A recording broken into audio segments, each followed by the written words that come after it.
Mu mwaka wa 2017 habonetse seri y'abanye Espagne taritwezeho byinshi. Nyuma y'igihe gito yahindutse imwe mu maseri zakunzwe cyane ku isi yose. Iyi ni inkuru ya La Casa de Papel, izwi kandi nka Money Heist.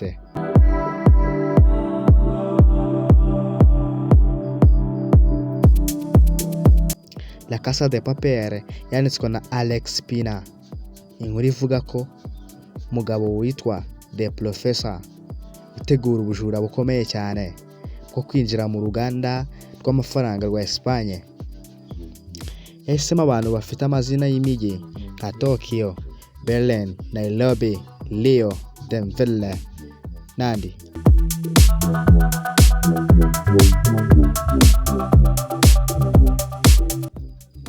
Mu ntangiriro y'iseri yacaga kuri televiziyo zo muri Espagne, gusa nyuma yaho Netflix irayigura ishyira ku rubuga rwayo.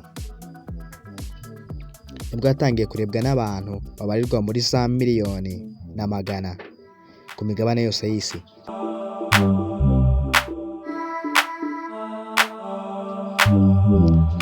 Indirimbo Bella Ciao yabaye ikimenyetso cya La Casa de Papel. Iyi ndirimbo yari isanzwe ikoreshwa n'abarwanyaga ubutegetsi bw'igitugu mu Butaliyane, ariko seri yayigaruriye abantu benshi ku isi yose.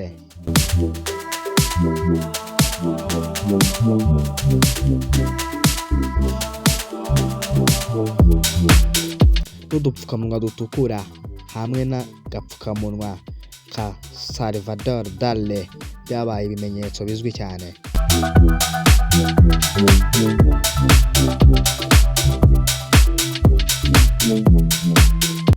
Konge kubashimira mwe mwakomeje gukurikira Safe Media. Niba wakunze iyi documentaire kanda like kandi subscribe tusangiza abandi. Murakoze gukurikira Safe Media.